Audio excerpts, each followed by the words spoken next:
There we go. What up, A-pushers? Testing. Test. Okay, that sounds better for me. You guys can't hear the difference from that.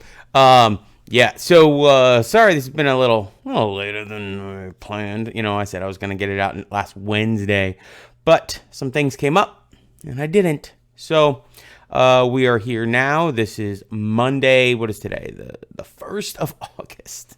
Oh, my gosh. I got to go back to school on Thursday. You guys are going back to school next Wednesday? What? So, but these are the chapter lectures that you guys have to take notes on and obviously listen to because I'm awesome. No, you guys are doing these first 5 chapters at home because they are very, very small percentage of your exam, and we will go over more of them, but more of it, and we will have a test in class on these. So you need to pay attention to this. You need to watch this fully. I will try and go through this as quickly as possible.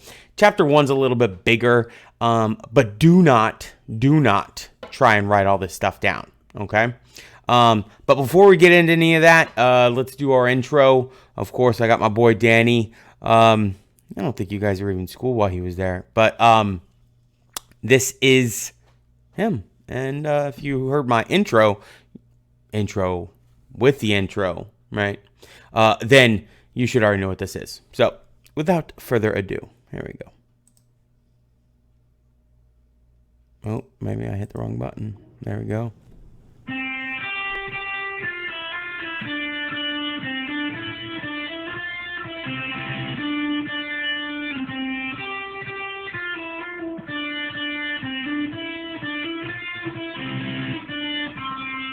All right. Well, if you don't know, if you didn't listen to the intro, go back and listen to the intro before you watch this. Okay, there's important stuff in there. This is going to be mostly just a lecture and talking about what I'm looking for and the notes on the lecture and stuff like that. But if you haven't and you're still listening, I watched Top Gun way before then this new one came out. I saw it when I was in theater because I'm old and stuff like that. But yeah, so I was obsessed with Top Gun for a long time before the new one came out, which is awesome. If you haven't seen it, it's out of theaters, so you're just going to have to wait. You should have seen it in the theaters. I saw it in IMAX 3 times. Anyways, we'll keep going. Let's bring up, let's make me smaller because you don't need to see this much of me. Yeah, there we go.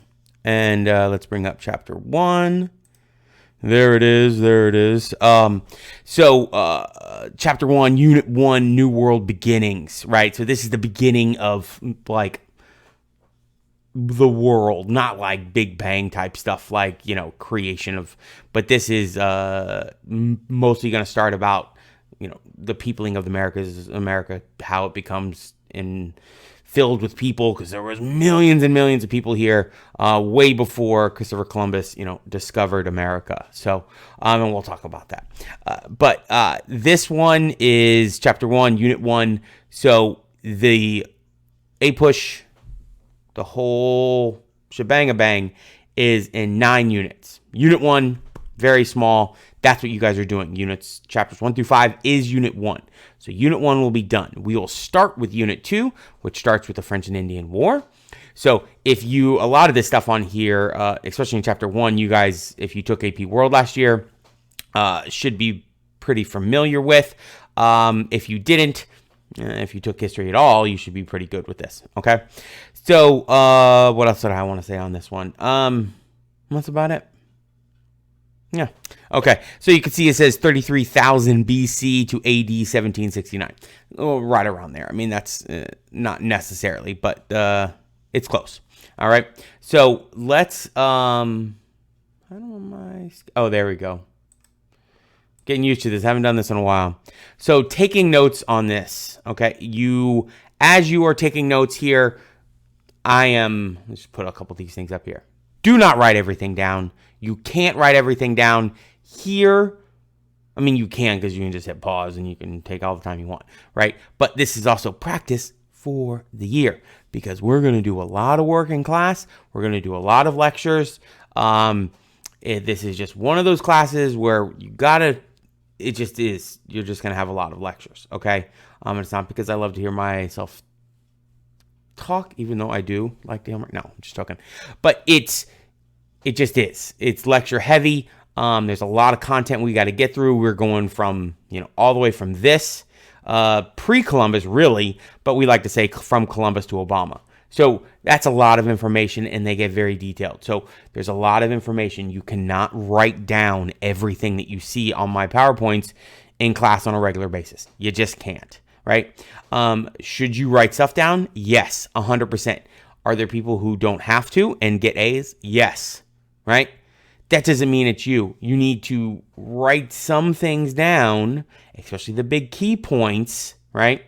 But you're not going to be graded here on how much you write down, right? It's more of the kind of information and the way that you are categorizing it that I'm going to grade you on. And that doesn't mean like, oh, well, you put this topic over here and you put it there. Oh, I'm going to take point. No, I just want it concise and organized. And that's how I'm going to grade you, not on you writing every single thing down that's in this PowerPoint. Okay. Listen to the things that I say that are not in the PowerPoint, right? Because those are the things that are throughout the year are going to be very important as well, right? It's the little things here and there. There's a lot of information on this in this class, right? On the test at the end of the year. And that's what we're trying to get you ready for. I know it's not like we don't want to, but we're also going to educate you just on American history in general. All right. So we got that. Your notes should look better as the chapters go on. So I'm thinking, I'm going to record all of these today, chapters 1 through 5. I think you should be, as you listen to them and you do the notes on them, they should look better as you turn them in, because you should start with chapter 1 and go through chapter 5, right? And I'm not going to require you, I already just said that, about taking notes in class once class starts, in-class assignments. But if you are not doing very well in the class, then we might, revisit that and be like, hey, maybe you should do this. Write down some of the if you're like, I can't write stuff down and listen to you at the same time, because I get that, right? If you look, and I'll show you guys the notes from like when I was in college. You see notes and like from this class, it'd just be like doodles all over the place, right? And so I'm not one of those teachers is going to be like, hey, you have to be looking at me in the face and blah, like, because I know some of you that works better. You can be sitting there doing doodles and listening at the same time, because that's what I would do. But at the same time, I did very well, right? So if you are doing this and are not doing very well, then we're going to have to change some things. So I'm going to work with you, right? This is the whole point. It's me and you trying to conquer this thing that we call a push, right? And we're going to do so by many different ways, as many different ways as I can. And a lot of them can be fun. A lot of them are not going to be fun. But that's kind of the way it goes, the way the cookie crumbles, as they like to say, right? So let's get started on this. And if you guys have questions, you can always put them in the comments here on the YouTube, and I can answer them, or you can email me, or I don't know. I guess that's the only ways. But if you also want to follow me on Instagram, I am on there. You do not have to. I will not follow you back no matter what. And it's just 8pushgreen on Instagram. And TikTok is 8pushgreen77. Long story with that one. But we'll get to it. So this one is a lot longer of a PowerPoint than the other 5. It's just because it's got a lot of maps and things like that. But it does have a lot of information. Do not try to write all this stuff down. I am going to go through it pretty quickly, because I don't want to sit here for 35 minutes, 45 minutes doing this. Because I want this to be more of a, thing that you can watch pretty quickly. Okay. So if you need to pause it, you can pause it. You pause me and then I just stop talking. I know sometimes it's kind of cool like that. Make sure this thing's in the right space. I think that's good. That's good. There we go. Yeah, that's all we got. All right. And some of these, I put animations on them so they'll come up and stuff like that. Some of them I didn't, And you are going to notice, too, that all my PowerPoints always look different, because I can't have them all look the same. So I got like 30 something PowerPoints. They all look different because I just can't handle them being the same. So, if you're asking yourself that. So, 225 million years ago, you had this huge continent, right? Pangea. Most people should, you should know this from science classes and stuff like that, right?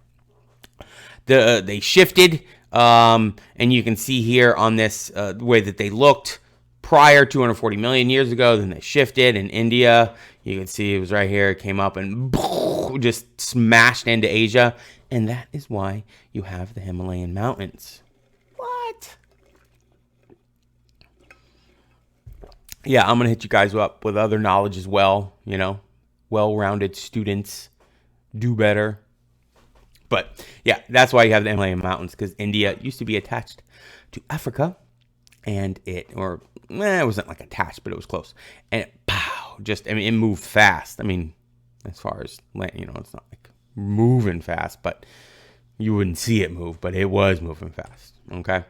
And you had the Appalachian Mountains were formed 350 million years ago. And if you are not familiar with the Appalachian Mountains, those are the mountains that start in northeast Georgia and run all the way up to Maine, the Appalachian Trail, right?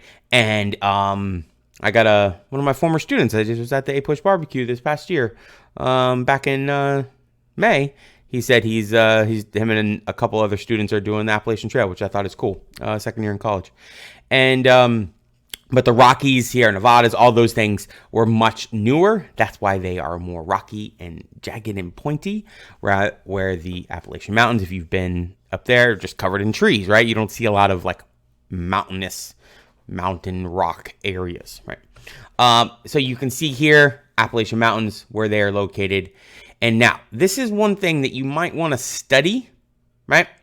Because when I start saying things like the Southwest, or the Great Plains, or this isn't really the Northeast yet, as far as climate, but you got to be able to, in your mind, think of these things. So here you can see the Appalachian Mountains right here, the Rocky Mountains right there, and then you have the Sierra Nevadas and the Cascades up here. All right, a little bit of geography for you. And so you had ice covering a lot of the northern part of the Earth, and it came down, and when you have ice, it takes up the water, and then you had a land bridge that blah, blah, blah, blah, blah. As it retreated, right, America was completely changed. That's why you have some crazy deep lakes. If you ever watch Alone, I watched that. They were on this lake in Canada. I can't remember the name of it, but it was 1,200 feet deep. It was pretty crazy. And that's because of the glaciers carved it out as it was retreating. Okay, so you can see here the Ice Age as it came down here. This meant that you could cross from, this is Russia, into Alaska on a land bridge because there was no water, right? Because as you freeze ice, all the water on Earth is all the water on Earth, right? So technically you're drinking the same water that dinosaurs drank. So I think that's kind of cool too. So, but you can see like Florida was much wider, except for down by us, which is why if you go out on a boat, it's very, very deep right off the coast.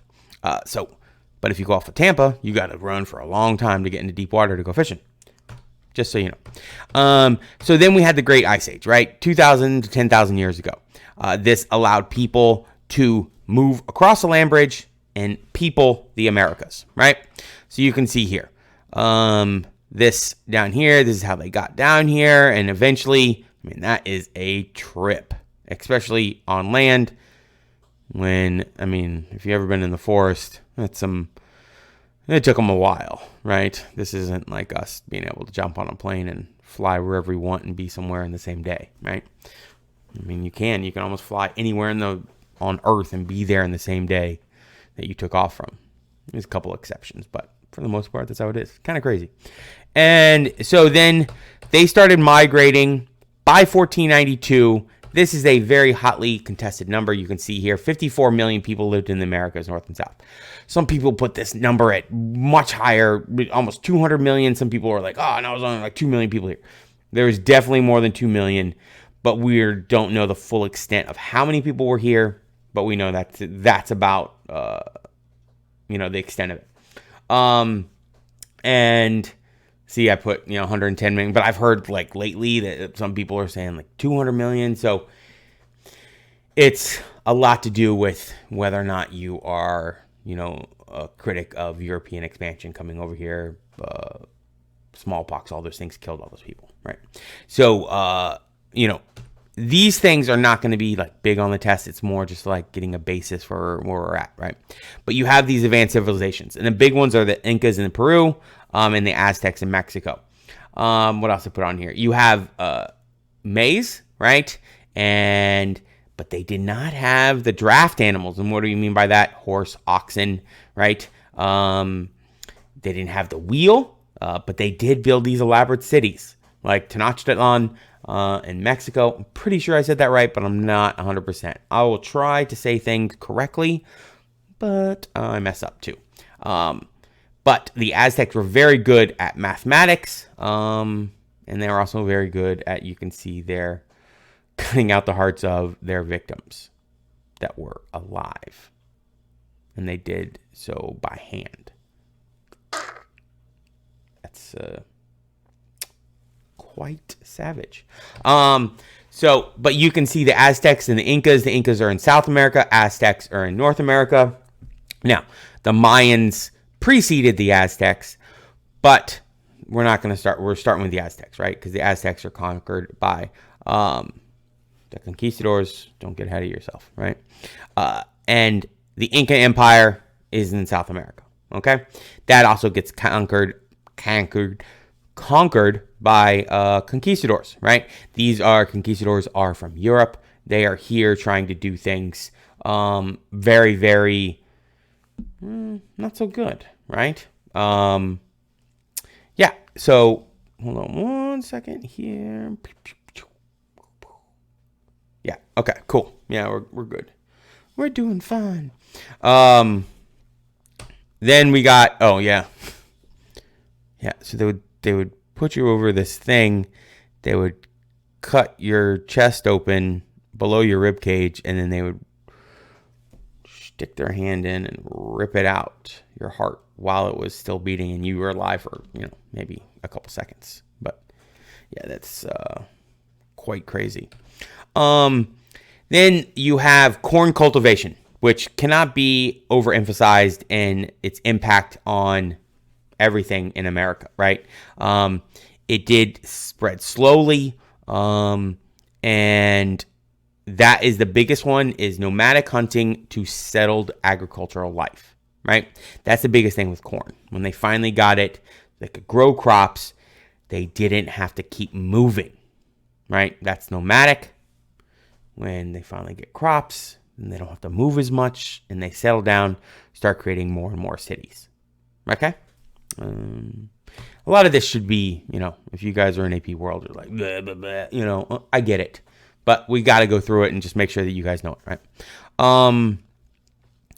So in different areas, you can see here, I have two screens, so I'm looking at both of them. They're both showing the same thing. But so if my eyes are going all different directions, you're like, what is he looking at? What is he doing? It's because there's two screens behind this camera, okay?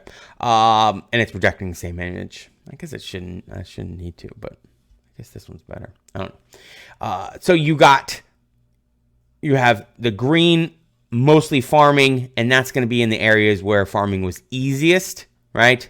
Farming, hunting, gathering. This is going to be your Brazilian rainforest, the Amazon rainforest, better known as, right? And this is North America. So we're going to talk about all of those, all right? And you get the Pueblo culture. They are cultivating corn. They're the ones that are going to build these huge villages, multi-story buildings. I can't imagine having a multi-story building. We're talking 3,000 years ago, right? And you'd be like, oh, that guy's right above me, and there's just mud in between us. But it worked. They knew how to do it, and they did it well. So this is, like, obviously, there are no cameras back in 1200 BC, but a lot of their stuff survived until we got pictures, and we can get pictures of them. And I believe there's places that are still out there that you can visit. Let me know. I'm not sure on that, though. I haven't visited the West too much. What do we got here? And North American Indians, right? They are definitely not as organized. they don't have the huge cities like the Aztecs. They're mostly into smaller tribes. And this was also a big reason why it was much easier for the Europeans to conquer. Sorry, I'm trying to take off my flippy floppies. And yeah, that's the big reason why it was easier, right? So the North American Indians are far different than South American Indians, all right? And okay, and also let me just precursor this thing. Indians, Native Americans, I'll use both things because different cultures like different things, right? Some of them prefer to be called Indians. And yes, I know you have Indians from India as well. But some of them, that's what they prefer. Some of them are called Native Americans. So I'll use both. And that's the way I go about it, right? So the ones that you really need to... yeah, I mean, most of these are... Nah, don't worry about these. And now, if you took AP World, you definitely know what this one is, right? I'm trying to keep track of my time, so we're at 21 minutes. But the first part of that was the introduction, so that doesn't count. Three sister farming, right? You guys should remember this. Maize, beans, and squash, right? And that's where you have, but the highest concentration are the Creek to Choctaw and Cherokee. Cherokee we're going to talk about a lot, especially in how it's dealt with in this guy called Andrew Jackson. And if you don't know what I'm talking about, well, you will soon. Sorry. But those are some huge Indian civilizations, right? There's just a lot of them. Also the Sioux on the plains. We're going to talk about those. Okay. So just keep those in mind. Then we get the Iroquois. Now, these are in the Northeast, New York, Philadelphia, places like that. And they have the Iroquois Confederacy. Now, this is the biggest one where you had multiple people combining to a large organization. All right. So they were a threat because they were so strong and bounded together to help fight, to help defend themselves. All right. And so the Iroquois Confederacy, you definitely need to know those two things. 1500s. Okay. I know we've skipped all. You're like, you were just at like 1200 BC. Yeah, I know. But we're just going through it. Okay. The big things that you need to know, and because there was a big question on Native Americans on this year's A-Push exam, you just need to understand their relationship with the land, their relationship between each other, that you only really have the Iroquois Confederacy as an organization, and most of the other tribes were individual, and they did not work or help each other, okay? And so you can see here, you can pause this and see where some of them are. Like the big ones, you have the Sioux, and so you can see the Cherokee start in northeast Georgia and go through Tennessee, South Carolina, areas like that. The Choctaw, another big one that we're going to talk about. The Pawnee are big, and also the Cheyenne. All right. That's why you have Cheyenne, Wyoming is, the difference, capital of Wyoming, right? And 1 second here. We have... All right, I had to pause it there for a second. So where are we at? Rather than this one. So most of Native Americans, Indians, their life was very, very simple, right? You had women would do most of the crops, while men hunted and fished. Sometimes I read weird things like that. But the big difference between Europeans, something that you should know, is they had matrilineal, which is just a fun word to say, right? Matrilineal, which means that it is going through the mother rather than the father. And so, whereas like in Europe, in some places, even in America, women couldn't own property no matter what, right? It would go to the man no matter what. And the Native American life was not like this at all. Okay. So yeah, we're good on that. Let's go. Oh, there we go. Oh, no. There we go. Now, they had a different view of Earth. They didn't want to change the land. They didn't want, so this put them in direct, opposition to the Europeans as they were coming into the Earth, coming into America. Sorry, this is, you can see it's been a while since I did a lecture, so, bear with me. But it was, they didn't have the same view. So they didn't want to own it. They didn't want to conquer it. Now, some Native American tribes definitely did. But for the most part, okay, it was very different than Europeans in the way that they viewed Earth and viewed what was involved in it. All right. But this is the one that always cracked me up, right?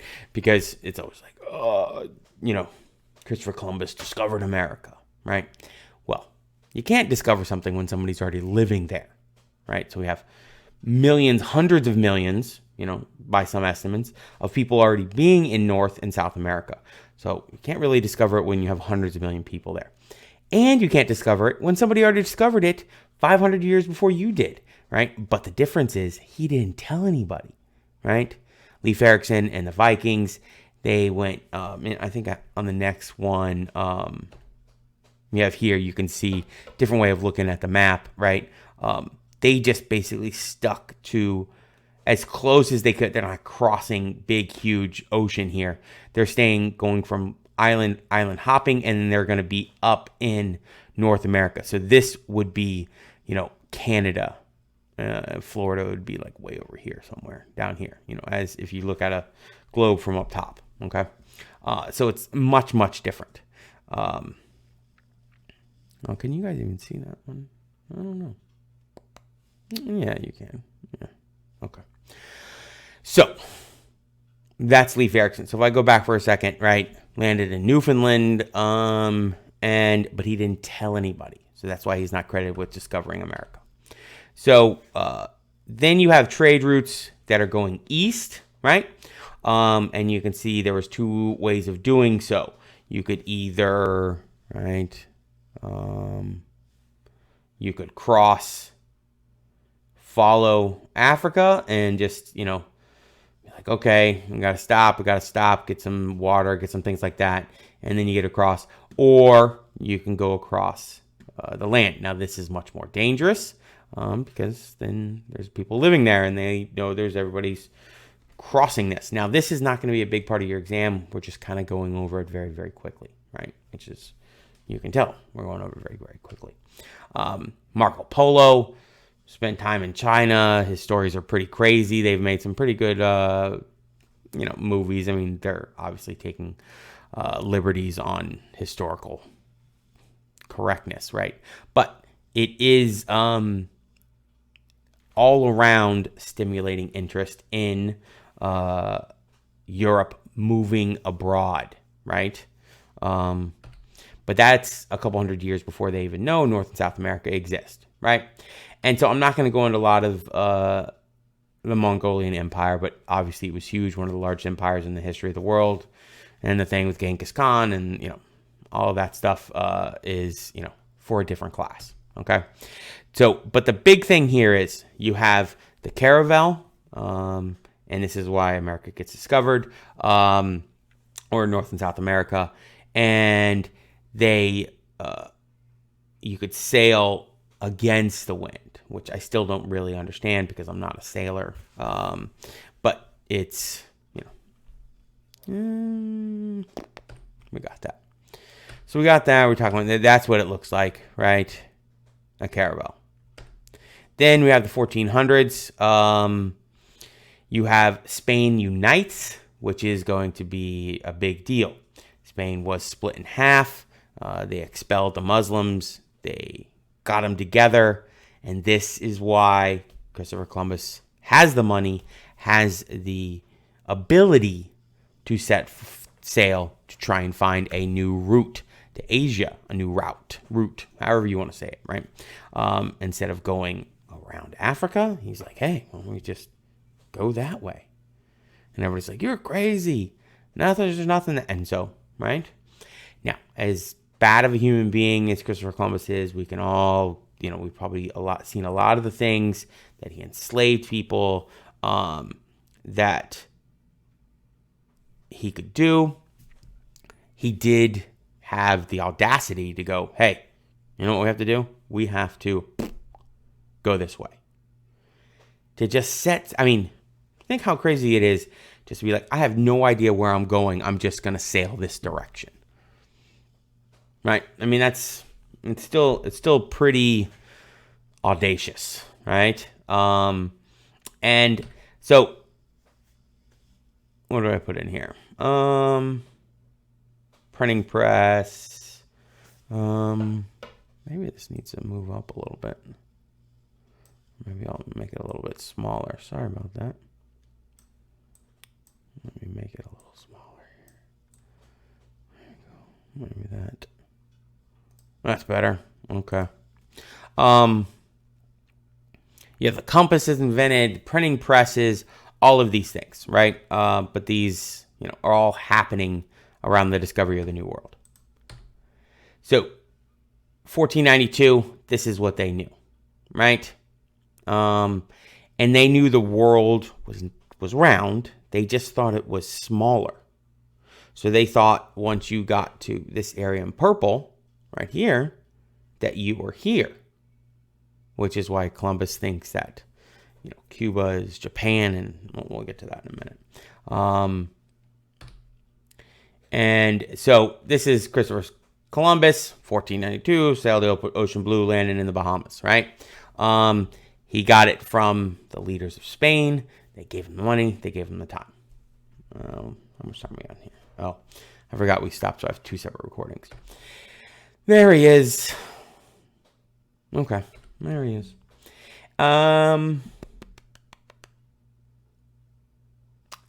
He, fun fact, he never knew he discovered the New World. He thought he had discovered Asia, and he thought they were the Indies. That's why he called them Indians.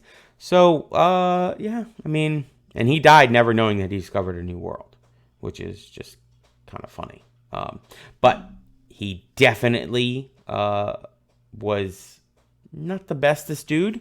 The things that he would do to the natives, work them to death, enslave them, murder them, just horrendous things would happen by him and his crew against the natives when they landed.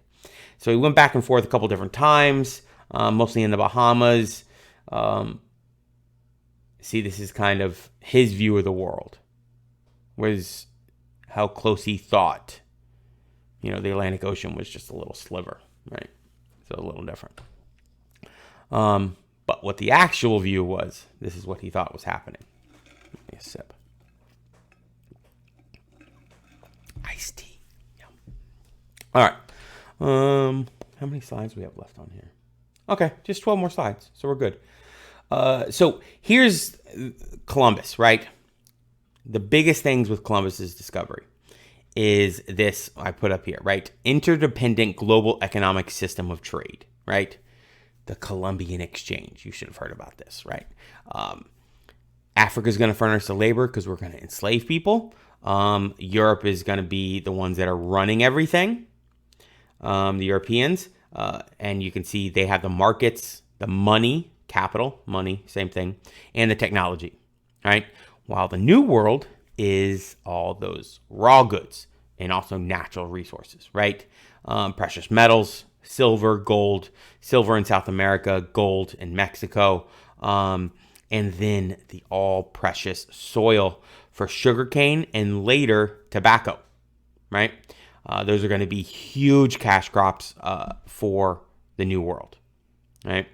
Africa is going to be the labor. We're going to talk about that, the transition from indentured servitude to slavery. But the Columbian exchange, you have to understand what it is and why it happened, right? So it's some of these things that are pretty, you can see most people don't know about that, before the Columbian exchange, so before Columbus, right, there was no tomatoes, right, in Europe.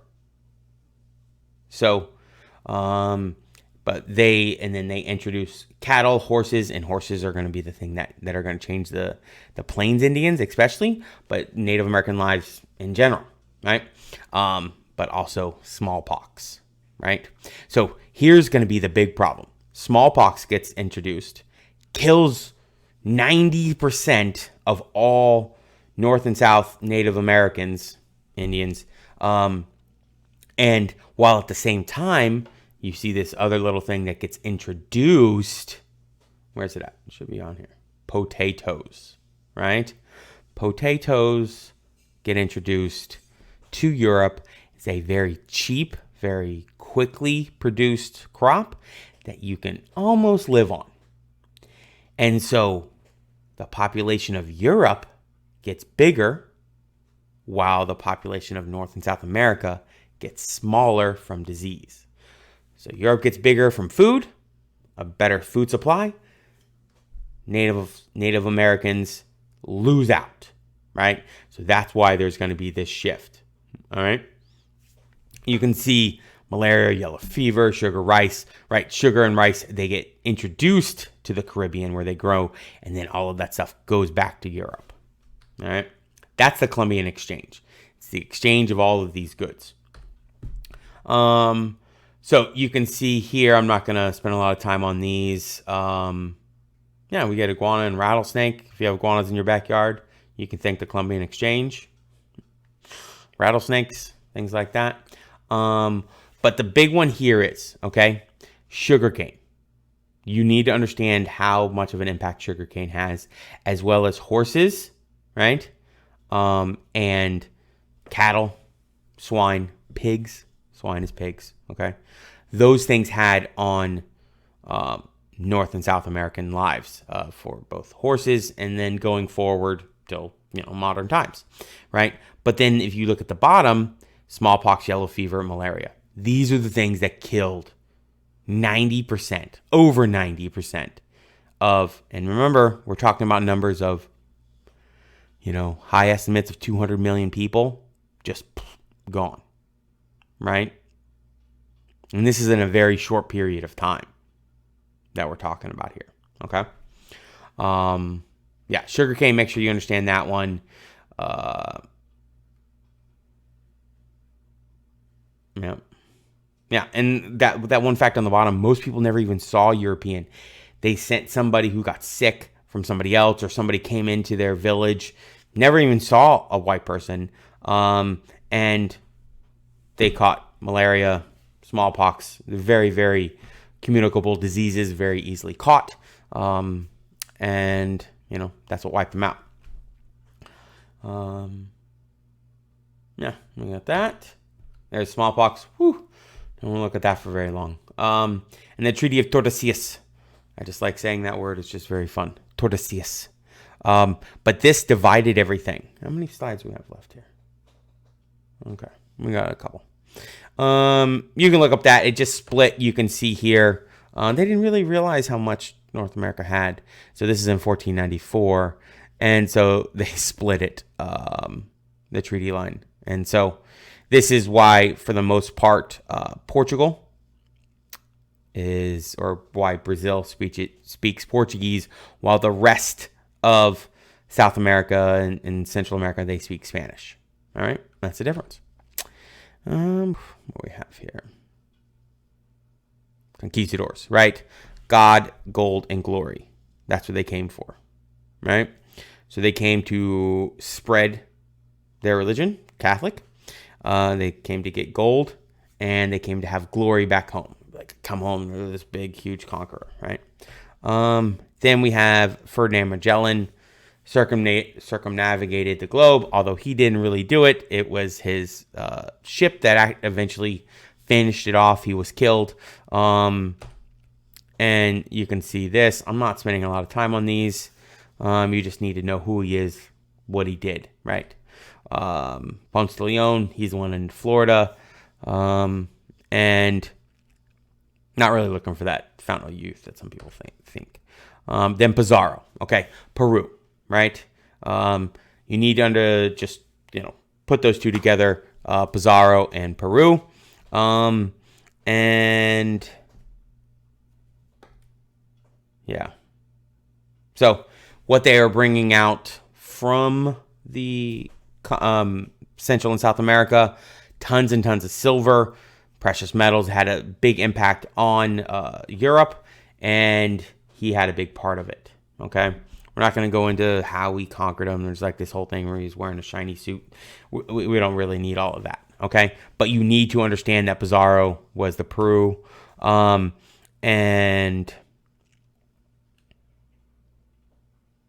okay, income in the system. That's definitely one that you definitely need to know. I know I said definitely twice. But it was that they would give Native Americans to colonists to try and Christianize them. All right. It was more just slavery. I mean, when you boil it down, it was just slavery. That's all it was. So, yeah. Then Hernan Cortez, 1519, he's the one that's going to take over the Aztecs. Okay. And the problem with him is the Aztecs thought he was a god at first, so they were thrown off. But then at the same time, it was just disease eventually starts ravaging the Aztecs and lead to their demise because they had tons of people, but too many people were killed. So you can see here his explorations. Burned his ship once they land so he could force his men to just keep going. Tenochtitlan, I'm pretty sure that's how you say it. Again, I try my best. But that's the Aztec capital, the current Mexico City, right? Fun fact. And eventually he conquers them. And, yeah. I know it seems like I'm kind of going through this, but it really... You just take some notes, learn it. You have the chapter questions. I'm not going to make you spend a lot of time doing this. Montezuma, Aztec chief, believed he was a god. Quetzalcoatl, which was this bird man thing, which is kind of cool looking. And it kind of fooled him a little bit here. So it was unfortunate. And easily conquered the Aztecs. Oh, we got 8. Okay. How much we got left? Okay, 6 lines. They conquer it, 300,000 people. There it is. That's the current Mexico City. And this is more about it. You can read through some of it. Remember, this PowerPoint will be on our Google Classroom, so you can go through it there. If you would like, you can pull this up, at the same time. No.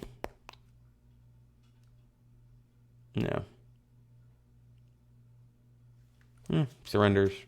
That's kind of like what happens. And that's it. That's it. That's all we got. Okay. I know I went through those last couple pretty fast, but basically it's you can see crops, animal. The Spanish, they were bringing in things, and they were conquering the Mexicans or the Aztecs at that point, right? And they did so by fooling them and also through disease. So that's it for chapter 1. I'll get chapter 1 and chapters 2 through 5 posted here quickly, as quick as I can. And that's it. So if you have questions, hit me up. Let me know what you got. Other than that, we'll see you in a week, right? Or we'll see you for chapter 2. All right, cool. All right, let me stop this thing here.